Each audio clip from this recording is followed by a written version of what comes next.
Hey everyone, so for this episode I thought I would try something a little bit different. I'm just going to take you out on a little walk with me. And it's been about a year now since I started the Peeling Syd series. And I guess it was maybe 3 years ago that I started researching him.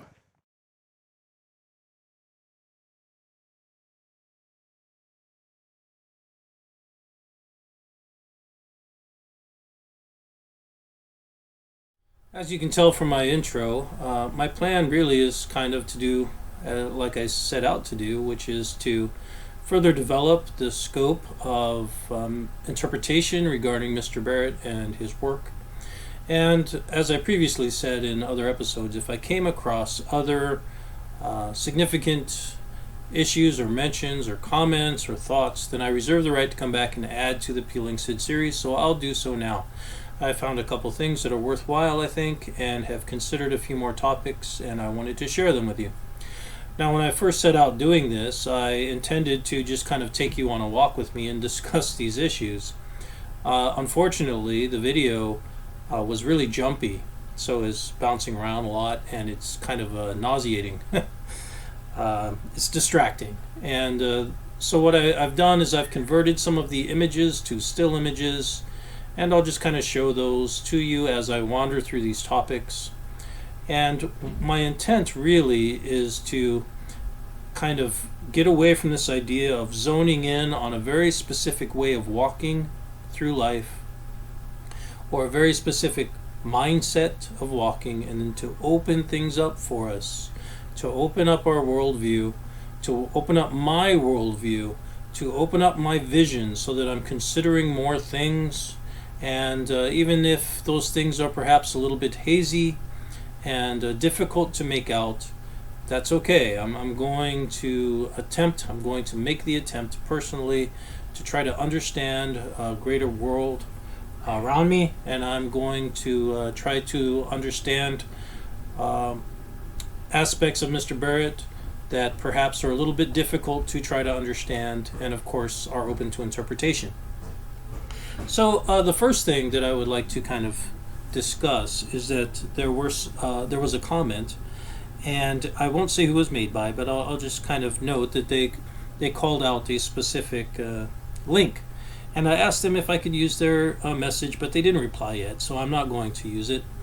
But I will mention that this is a video that I'd seen before. I was looking for it for a really long time. It's hard to explain this, but I was looking for that link for a really, really long time because I knew I had seen it, and this person gave me that link, and I very much appreciate that. So essentially what that link does is, if you start watching about 2 minutes in, you can see that there's a band member from a lower recognized band, one that never really broke through, and he specifically is relaying his experience in working with Pink Floyd and Syd.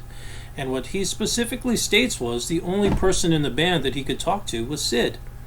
That the other three members were kind of standoffish. And so we have to understand that not only is this additional burden on Syd, but this also possibly would explain the demeanor. So perhaps it was in some ways his job to be the between all these different people and set up all these different things. And perhaps at some point in time he simply decided he wasn't going to do that anymore. That definitely is possible. At which point you have to ask, who's going to be the connections to the rest of the music world, the rest of the industry for the band. Obviously that would eventually become Mr. Waters. How effective was he at that? I don't know.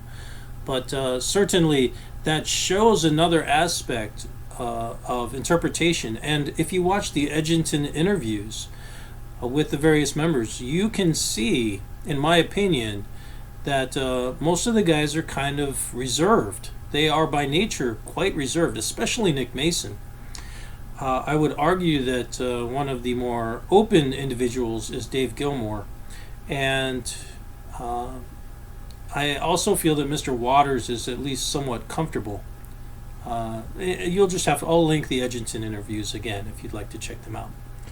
So I have a number of topics that I kind of want to discuss really quickly, and I thought it would be appropriate to the environment that is being expressed on this walk. That was my great idea, was that it's kind of cold and foggy out up here, and I feel in many ways that that's symbolic of Mr. Barrett's work. And in many ways, I think it's symbolic of anyone's work when they're trying something new, when they don't know where they're going. It's kind of hazy, it's a little bit unwelcoming, and let's be honest, quite often things and ideas just kind of come out of the haze. And with Mr. Barrett, you often find these poetic word combinations that are really wonderful, but you don't know where they're coming from. And when you tie that together with the rest of his work, it can be very confusing.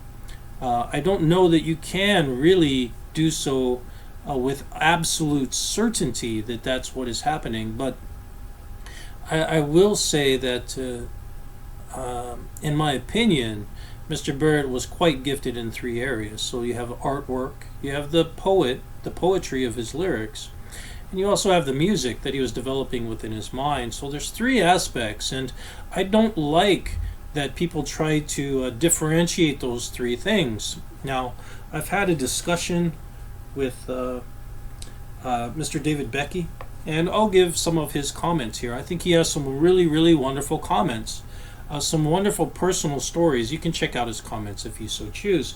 But he had a couple points that were important to him, and I think they're worth discussing. They are important. So the first one is that many people appear to devalue the importance of Mr. Barrett's painting. And I will totally agree with that, and I'll explain why. First is not only that the exercise of expression should be wide and varied, and it should take you wherever it's going to take you, or take a person wherever it's going to take them. In many ways, we don't know where that's coming from and where that's going to, but that is the nature of expression, and that is the nature of feeling. And quite often that can be a little bit confusing to people, and it can be uncertain, and it can be a little bit scary. But it is of value to explore those areas artistically, poetically, visually, and also musically. And if someone is so inclined and able to do so, to visit all those areas, then I think that the importance of how they work together, the nature of visual poetry tied together with music, and the feel of music and specific chords and specific sounds, it's extremely important to generating an entirely whole expression of what is trying to be expressed. It's wonderfully expressed in a song like Wolfpack.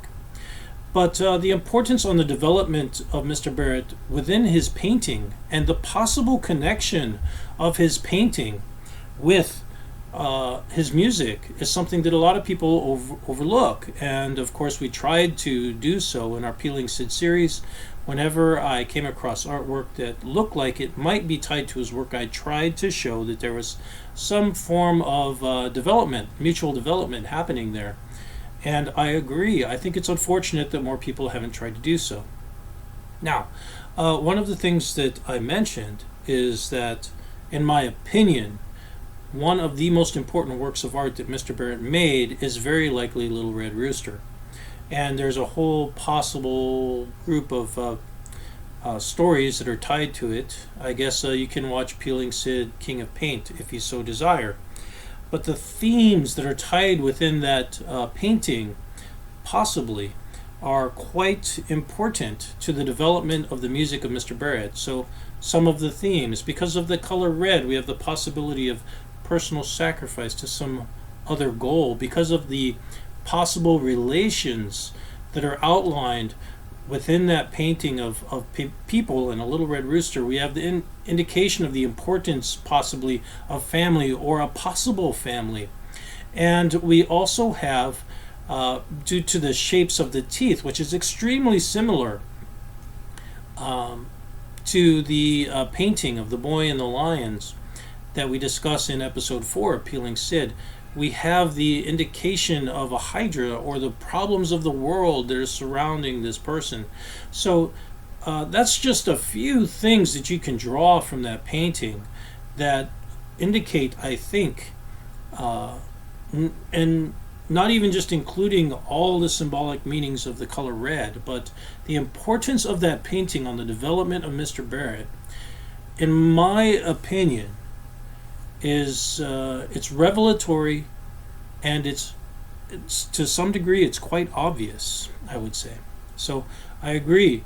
His painting is incredibly important, and it shows the development of his lyrics. It ties together with a number of his songs. Those themes are within his songs, if you know how to look for them. Now, another thing that Mr. David Becky mentioned is that he very much enjoyed hearing Mr. Barrett singing in an English accent. And again, that is incredibly important. Not because of some English nationality issue, but because it shows his confidence as an artist, in my opinion. And what do I mean by that? Well, what I mean by that is it is, of course, quite flattering to copy other people. And a lot of English artists were copying R&B and Black American music and Elvis, and we discussed that to some degree in Peeling Syd. But to actually form an entirely unique form of art, which is kind of what I think Syd was doing. He was taking the roots of rock and roll and R&B and jazz even, and binding them into a new form. And he was one of the first English musicians to do this. So in the rock and roll scene, and that shouldn't be understated. That should show how important he really was to the development of that scene, where he made it okay for people to make their own music. The Beatles kind of were making their own music, and in our Did Syd Barrett and Pink Floyd the Beatles, I'm realizing over time that the Beatles did change over time. But Mr. Barrett is perhaps learning from them and realizing that it's okay to be English and be a rock and roll musician and a rock and roll kind of artist, but also it's okay to be incredibly unique and original and write your own material. And so he did. So that process is an important process to all artists, in my opinion, because it shows not only that you're confident and that you have developed something new, but it also shows that you have belief in what it is that you're presenting and that you're walking a certain path, whether that path is in poetry or painting or spirituality, or it could even be applied to things like politics. It shows the development and the value of self, and that is intrinsic to the development of a valuation of life and an affirmation of the value and importance of our own lives.